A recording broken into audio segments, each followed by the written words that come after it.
Jai Shri Mataji. Let's bow down to Shri Mataji and take बंधन.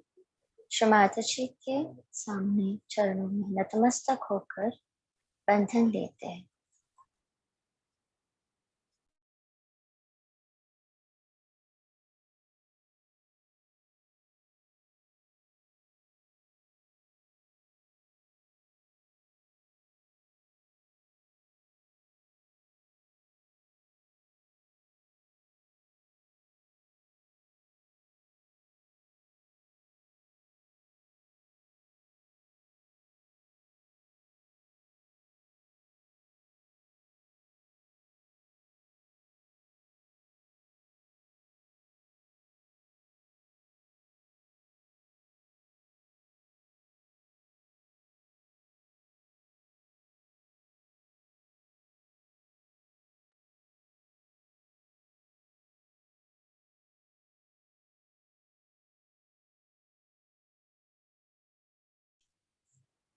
तीन महामंत्र and Ganesh मंत्र.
जय श्री माता जी.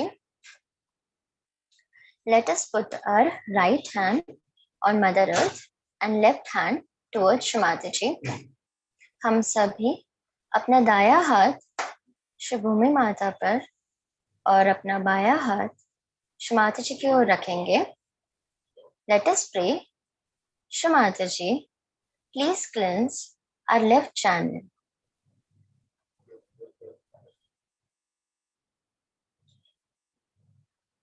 श्री माता जी, आप कृपावंत होकर हमारी चंद्र नाड़ी संतुलित कीजिए.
Let us put our right hand towards Shri Mata ji and left hand towards sky. हम अपना दाया हाथ श्री माता जी की ओर और बाया हाथ आकाश की ओर रखेंगे. Let us pray. Shri Mata ji, please cleanse our right channel.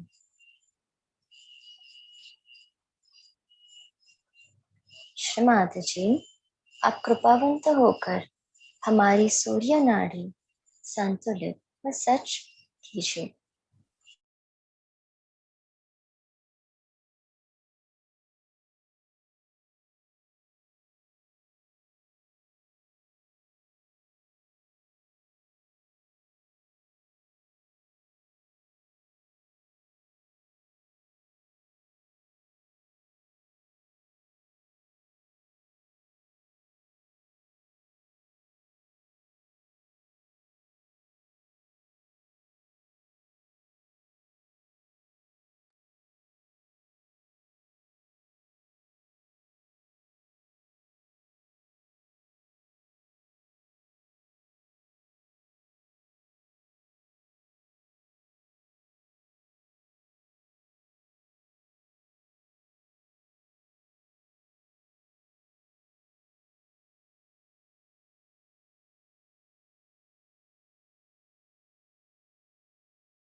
Let us bring our left hand towards Shri Mata ji.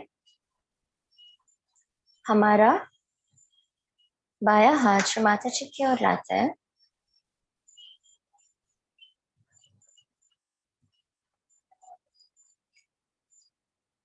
Keeping our attention on Madhya Nadi, we'll pray, Shrimataji, please come in my heart. Shrimataji, please come in our attention.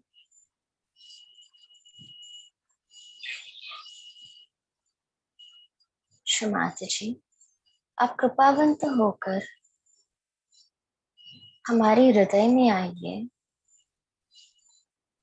Shrimataji, आप कृपा करके हमारे चित्त में आइए। श्रीमाताजी, आप कृपा करके हमें संतुलन प्रदान कीजिए।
Let us listen to Shrimataji's Amritvani.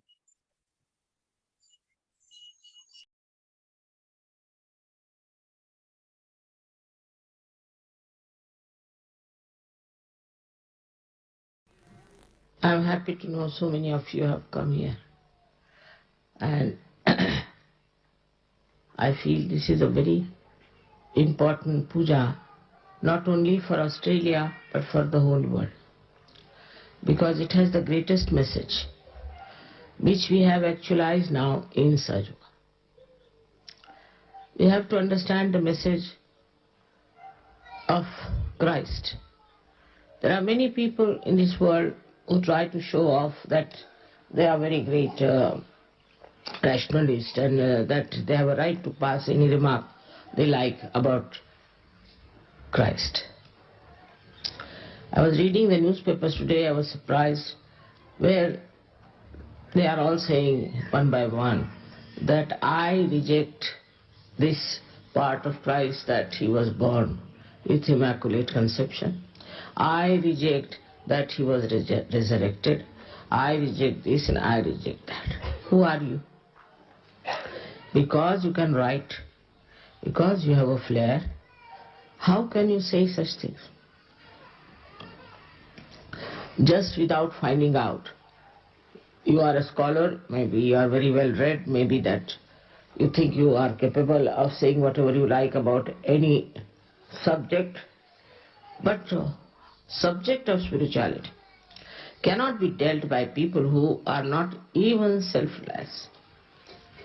Because it's a very divine life, it's a very different life. It's an area where your mind cannot enter. It is beyond the mind. And so the poets or artists, all of them who have worked on Christ's life and have tried to say things about him, mostly were realized souls, and if they were not, they could not do any justice to his life.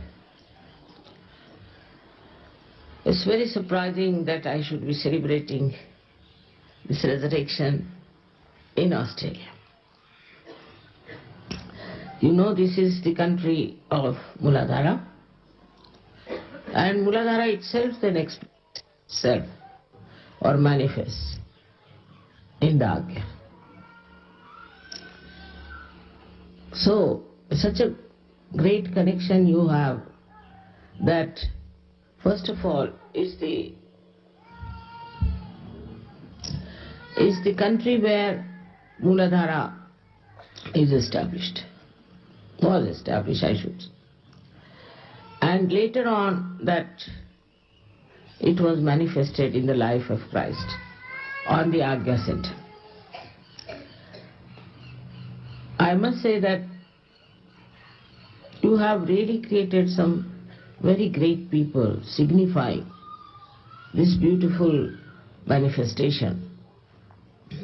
Because as you have Dr. Bhagwan, who is an Australian, in the sense that he lived here, and then he went back to Russia, which is the right Agya, where he worked.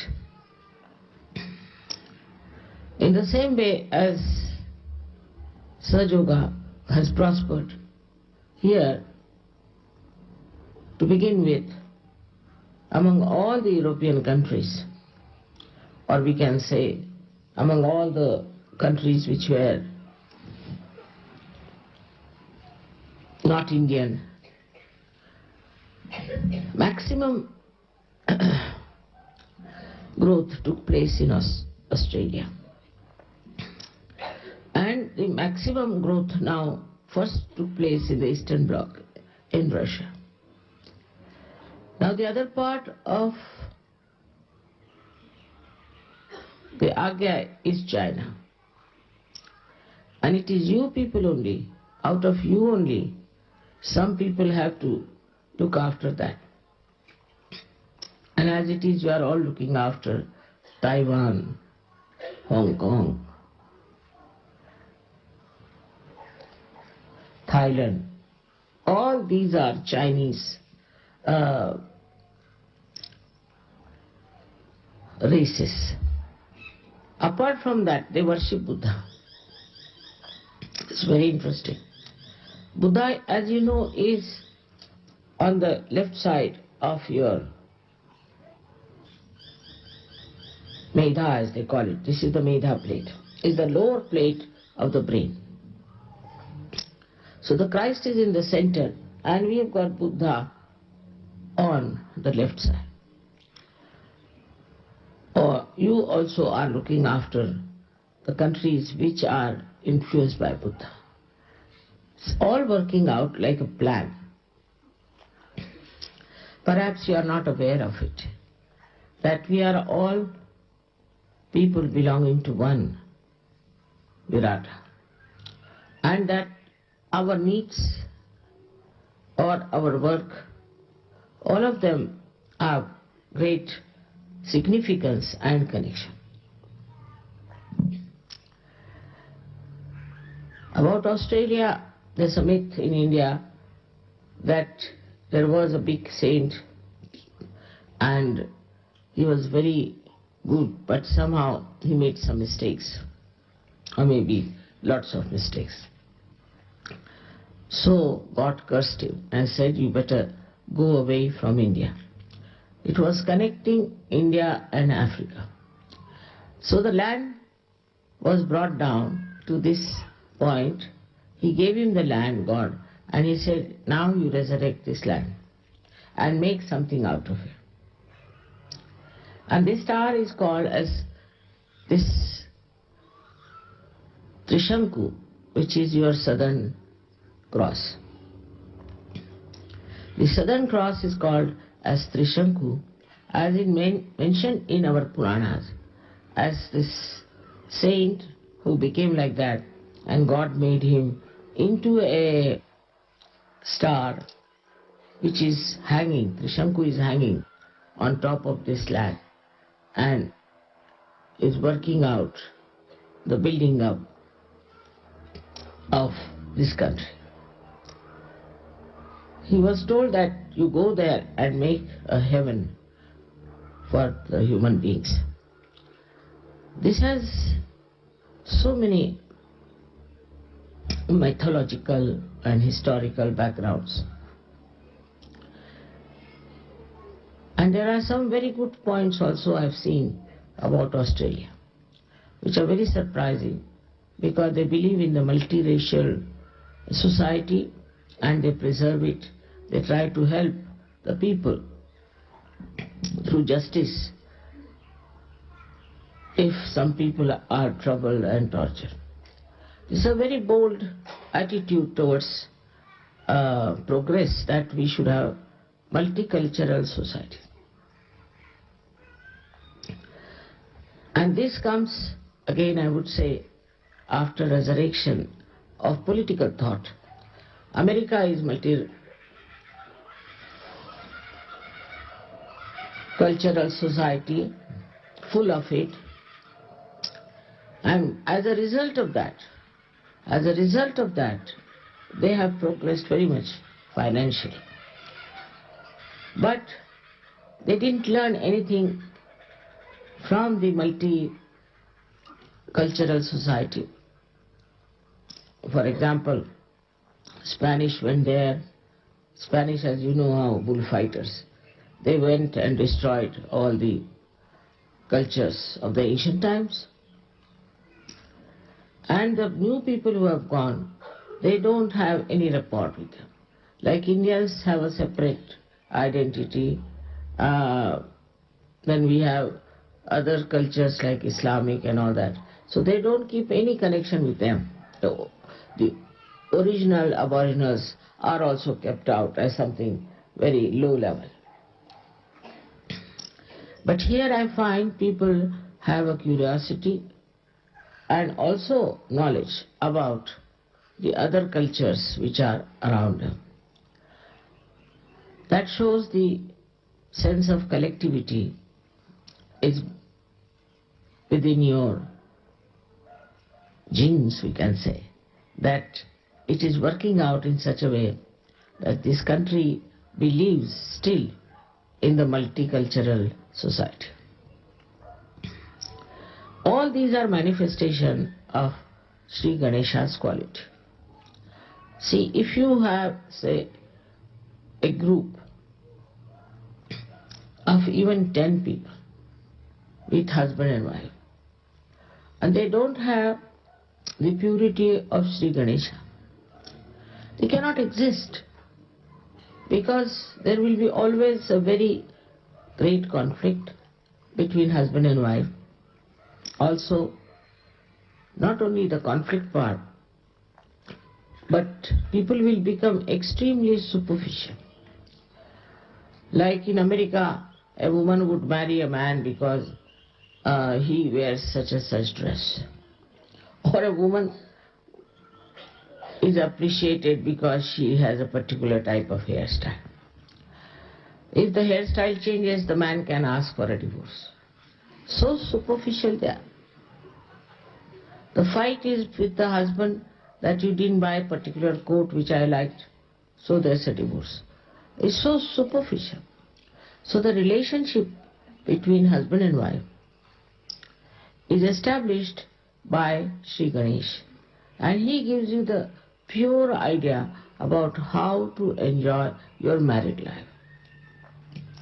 While people like Freud become so important, they start replacing Christ, and people become enamored by that. Because human beings, if they know that in potential state they are all divine, they all have to become divine and not to go down to the level of animals, even worse than that. If they realize it, that their main object of life is resurrection. That they have to rise above all these so-called temptations of life. If they know this potential, then they have to believe in it also, so that they do not have these absurd ideas about life. As a human being, Christ came. He came as a human being, but he was not a human being. He was divine. Absolutely, he was nothing but Omkara. That's why he could walk on the water. There was nothing materialistic in him, you can say, no matter in him. If there was any matter, he could not have walked on the water. But if people start discarding all these facts about his birth, about his walking on the water and all that, then what is left of Christ I can't understand. Now this message of resurrection is very important, but what you find that as you get 3 days holidays, people are just doing what one should not do. They have gone to some places, maybe with their wives, may not be with their wives, with anybody, into some sort of a rubbish, and they enjoy things which cannot be enjoyed by anybody who is a realized soul. So we have to know ourselves that now we have got our realization, we've got it. Not that it is in a potential state, but it is in a kinetic state. So for us, Christ should be a model, what kind of life we should live. In those days of Christ, there were no aeroplanes, there were no cars, nothing. But he went from places to places and talked to them about spiritual life. The people were not yet evolved. They were not mature enough. So he could not give them realization, but he talked about dharmic life. He went to the extreme of the 10 Commandments, that he said, not only that you should not do adultery, but you should not even have adulterous eyes, pure eyes. Now, how is it possible? When you see Christians and Christian nations, they suffer from this disease of not having at all clean eyes.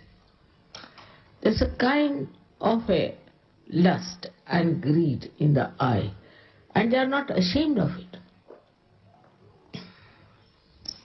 Thank God, Sahajogis all over the world have changed so much, transformed so much, they have become so beautiful that this problem we don't have. And if somebody has it, we want that person to get out of Sahaja till they cure themselves and come to normal. The main problem of the Christian nation is that they have become too much mental. Even sex they do mentally, in the sense they flirt. The eyes are so much all the time looking at something and reacting to it. They cannot witness anything. Anything they see, they start thinking about it, react to it. Then the reaction, because they are not evolved, can take them to any level of bestiality, worse than beasts.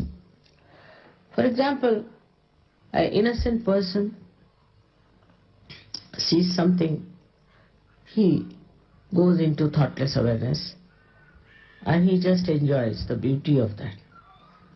But a person who is full of lust and greed can never enjoy anything. On the contrary, he would like to possess that thing or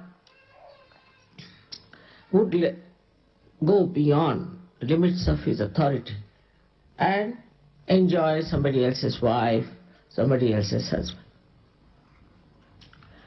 It's a very subtle thing which we should understand. When we make friendship with others, what do we enjoy in the friendship? What do we see in that friendship? As realized soul, how your friendship should be. The friendship should be pure, nirvaj. That is, you are friendly with somebody because just you enjoy the pure friendship, where there is no sense of possession or also the sense of destruction. Such a friendship is a Sahaj friendship. I have seen people all over the world, when they come to Ganpati Pule, the way they laugh, the way they enjoy. I feel so happy that this new world of such innocent people has been created on this earth in my lifetime. You should also realize that you belong now to a very higher type of people, very higher type. There's no justification for any Sahaja to indulge into such dirty stuff, because he is beyond it. He has developed a new sense of beauty and cleanliness. He cannot bear anything which makes him look like a person who goes towards all kinds of filthy things. This is a speciality which you have got it, which was potentially within you, and despite the atmosphere in which you lived and you saw, you just got out of it and became like beautiful lotuses in the pond of filth. And these lotuses themselves can give such a beautiful fragrance to others that they can make the whole pond fragrant and beautiful. So the responsibility on you is much more than I would say on Christ, because Christ was divine. I was asking them to get Devi Mark if possible, that he described as the son of Lord Krishna and Radhaji, and that he has been given a special power and is called as the support of the universe. Just imagine, Mooladhar, he is the support of the universe. And the birth is described in a beautiful way, that first he was created like an egg. This purity, this auspiciousness was made into an egg. That's why during Easter you people give eggs to friends. Now this egg was nicely also kept for ages, and then it was broken into two. The first one became Sri Ganesha, and the second one, which evolved fully like an egg when it is evolved and is fully mature, the second one was Christ. You may say that how is it one egg has two forms? I must say these are divine happenings. They are very different from what we see in the mundane world. Now this egg, the second part of it, became a child, and he was crying for his father. All his life Christ talked for his father, and when he knew he will be crucified, he prayed to his father, saying that, "O Father, save me from this cup of crucifixion." He prayed. And if you see, oh, his two fingers, these two fingers are always out. Expression of his blessing. This is the one which stands, as you know very well, for Sri Krishna, and this one for Vishnu. So always he showed these two fingers. There are so many things by which we can, as such yogis, find out how Christ has been ruling throughout. He is not dead. His body might have been perished in Kashmir, as they say, but he was the spirit. And the spirit that was in him was a living, eternally living, great personality. We may say that he might have had little bit of, we can say, the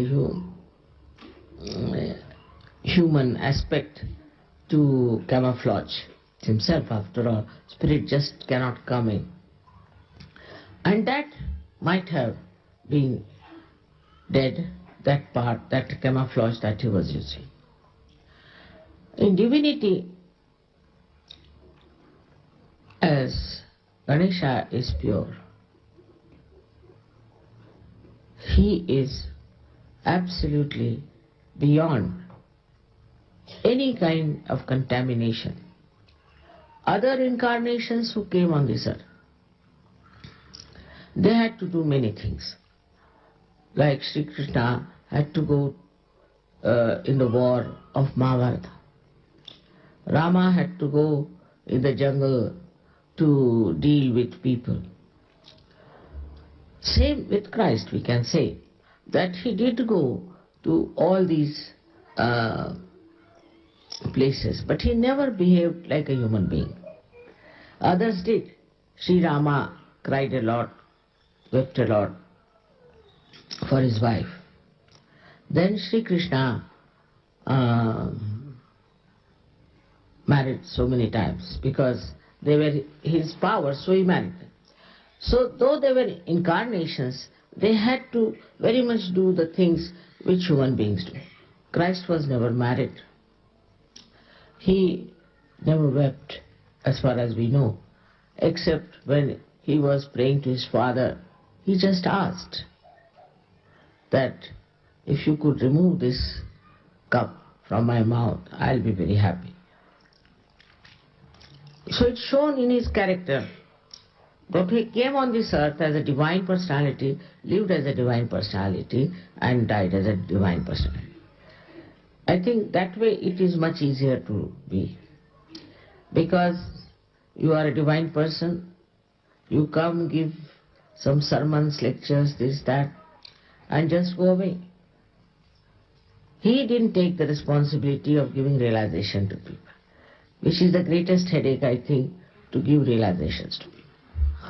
Because if you give them the resurrection, if they get their realization, Christ accepted his resurrection as a natural thing because he knew all about it. And that he didn't have to change, he didn't have to transform himself, he was the same as he was. Because he did not need any resurrection. He just tried to show in his life that we human beings can have our realization and we can be resurrected. His message is not the cross, but the resurrection. And this resurrection, if you understand, then one can understand also one more thing, that we are now resurrected from ordinary human beings to the divine level. It was easier for Christ because he didn't have to face any problems.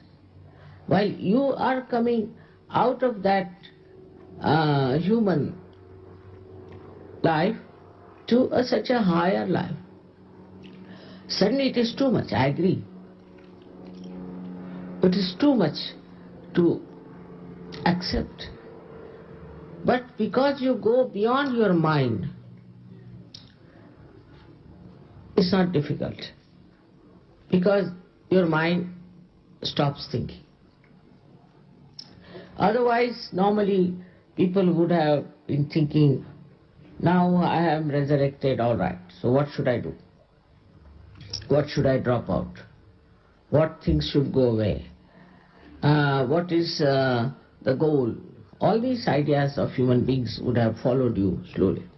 But no, you just felt we are there. Now what to do? We are there. You became conscious of your qualities, of your virtues, of your greatness. And those who were conscious became very confident that we have these values already existing within us. We have these powers which are manifesting, and these powers are flowing through us. Nobody doubted it. Some did, but very few. As you grew up, immediately you knew that the divine is acting through you, is there. Everything is tangible. You know everything about your inner being. Gradually, you start spreading out yourself, spreading out your personality. And then you don't have the weaknesses as human beings have. We had some funny people, no doubt, I know. That people start thinking about how to make money out of Sahaja. And that's still a human nonsense going on. Or how to show your powers, how to show how your powers can assert, how to sort of use your ego to put down people. All these are human style of lives, and it existed for some time, but now I find you all are washed, as if through this Kundalini has just washed you completely. You all have become very beautiful people, extremely beautiful. And even people, they see you at the airport and they think that these are some unique people. Even in this area, when we came, they were telling me that the gentleman who is the caretaker was saying he has never seen such a group. They don't fight, they don't argue, they don't make money. The children are so sweet. It's remarkable. Such a society in these modern times never existed anywhere. And how is it is existing here? They were quite surprised, as also you should be, that you have achieved this without any much effort or any penance or going to Himalayas. You got it here because it was all there. It was all there and you found it. Our marriages are 90% are successful. We have problems from the parents, sometimes from the society, but it's too little to be mentioned. And it makes one sense to me that we can really change this world. No doubt about it. If you remember that the message of Christ is resurrection, that has already happened. Now, after resurrection, what? Your attention should be there. If it is still on your job, on your money, on your car, your house, this, that, then you are still a human being. You have not yet lost that attachment. Or on your children and your spouses and all. That is all being still absolutely human. But a person who is divine has all the relations but doesn't get attached and involved into. I have given many a time a very good example of the trees. See, in the tree the sap rises, goes to various parts of the tree. Either it is evaporated or it goes back to Mother Earth. It never gets attached to anything. As long as you are attached to your children, attached to this, attached to that, then try to understand that divinity has not fully manifested. That detachment is not neglect. Never. On the contrary, it is the most pure detachment which really nourishes every area of your life. Wherever you go, it nourishes. So you have to test yourself. Nobody else has to do it. How far I've been kind to others? How far I've been helpful to others? How far I've been collective? I've seen glimpses of this many a times, and it has given me great joy. Like once we had a program of Sahajogis, and the gentleman had invited me alone for dinner. So the program was there, and I just thought that how can all these people eat in his house, you see. So I waited till they disappeared. All the Sahajogis disappeared. This gentleman came to say, "Mother, why did you ask them to go? I had cooked for all of them." See, this made me so happy. He had a small house. I don't know how he cooked for all of them, and so much food he had cooked already, and he was waiting all of them to have some food. And I just thought that it is too much for him to feed so many people. In the same way, we have to have this feeling that we are all collective and we have to help each other. It is, say, in the body, if I have any problem in any finger, any hand, anywhere, the whole body runs for it. The whole body suffers for it. Whole body knows about it. In the same way, in Sahaja Yoga, there should be a common feeling all over the world. If something happens here, one person is affected, the whole world should know. Not only that, know, but they should make efforts. If one person is suffering, the whole world will suffer for that. And this is what is the culmination of our collectivity. Those who try to keep out of it, you see, in the collectivity, cannot grow also. About many things I have to say, but especially I would say that when we see somebody in difficulties, say financial difficulty, at that time we should try to suggest or try to help that person as just a part and parcel of the whole. Then that person will realize that I have so many people here. I am not alone. Somebody might get more, somebody might get less, makes no difference. But the activity of the collective should be such that you should feel that oneness, that innate feeling for another person. Innate. You not have to think about it, but is innately you should feel attached to that person, and you should feel that you have to do something about it. After all, why should he not have the same joy as I have? So the first thing that you will do of such people is normally is to help him in his chakras, help him in his endeavors. It is very easy now to do Sahaja Yoga. In the olden times it was very difficult. If you had tried Sahaja Yoga, say in the early time of Christ, you all might have been crucified. Could be. What did Christ do after all? Why was he crucified? But nowadays that's not so. Then you, like other saints and people in India, thousands of years they said we have been meditating. We started our meditation when we were nothing, and now years after years, our different births after births, we have worked hard to get to this situation that now we have got realization. You don't have that problem. There's no problem at all, except for one, that you have to have full assessment of yourself, that you are the pure spirit and that you are in the kingdom of God. Just like Christ, it did not matter to him. He had to oppose something that was wrong, he did it. When he had to support something was destroyed and saved, he did it. He had nothing to do with Mary Magdalene. But when people started stoning her, he went and stood before her. And he said, those who have not committed any sin can throw stone at her.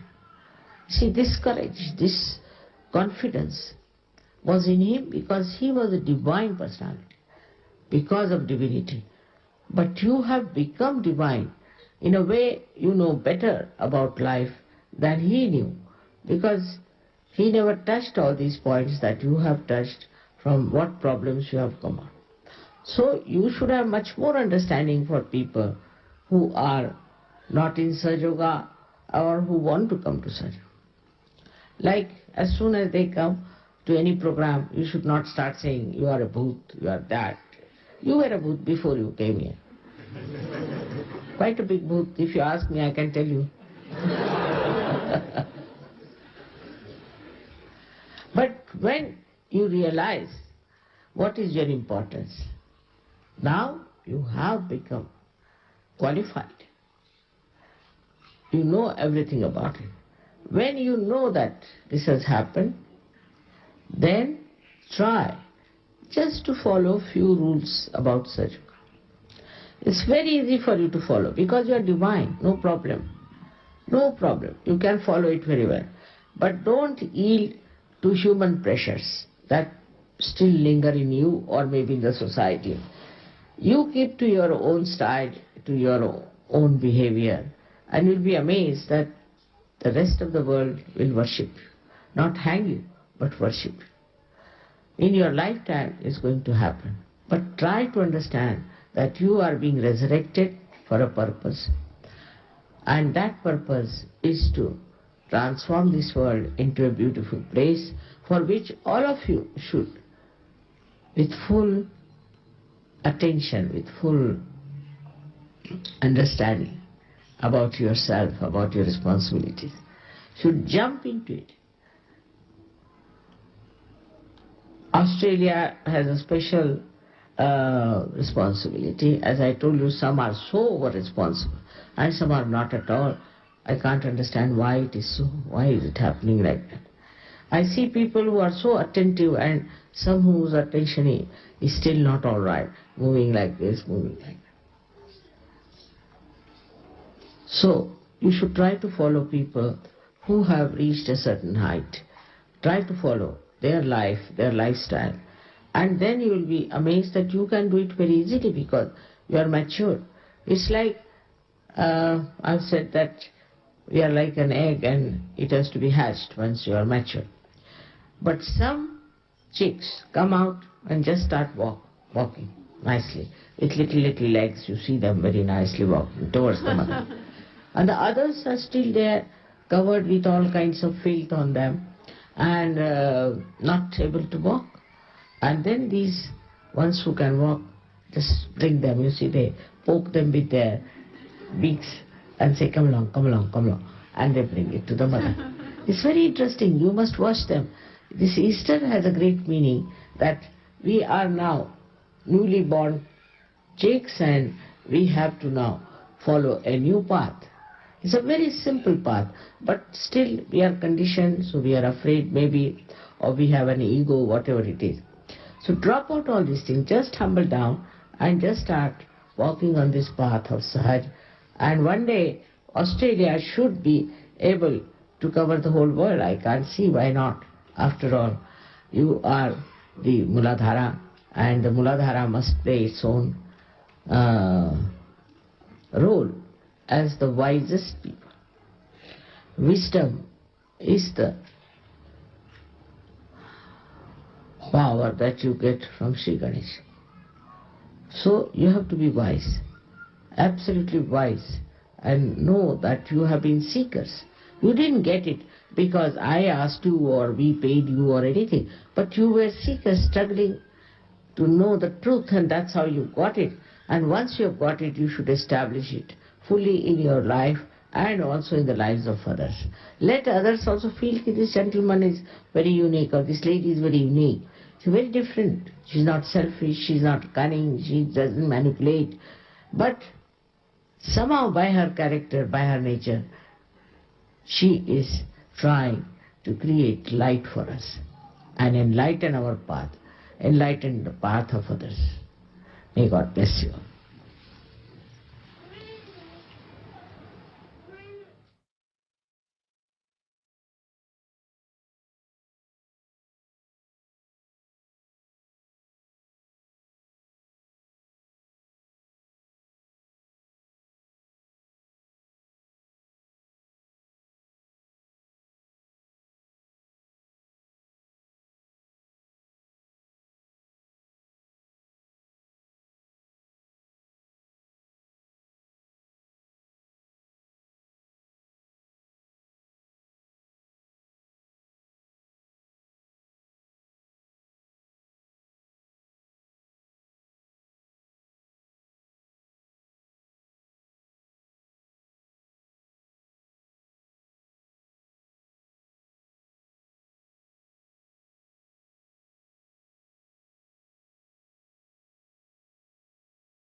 Jai Shri Mataji. Let us thank Shri Mataji by joining our hands. Shri Mataji, thank you so much for today's evening meditation. Let your divine blessings always bestow upon us. Shri Mataji, आज के शाम के meditation के लिए, ध्यान के लिए आपके चरणों में कोटि कोटि प्रणाम, अनंत कोटि प्रणाम. Let's go down to Shri Mataji and take बंधन. श्री माताजी के सामने नतमस्तक होकर बंधन लेते हैं. जय श्री माताजी.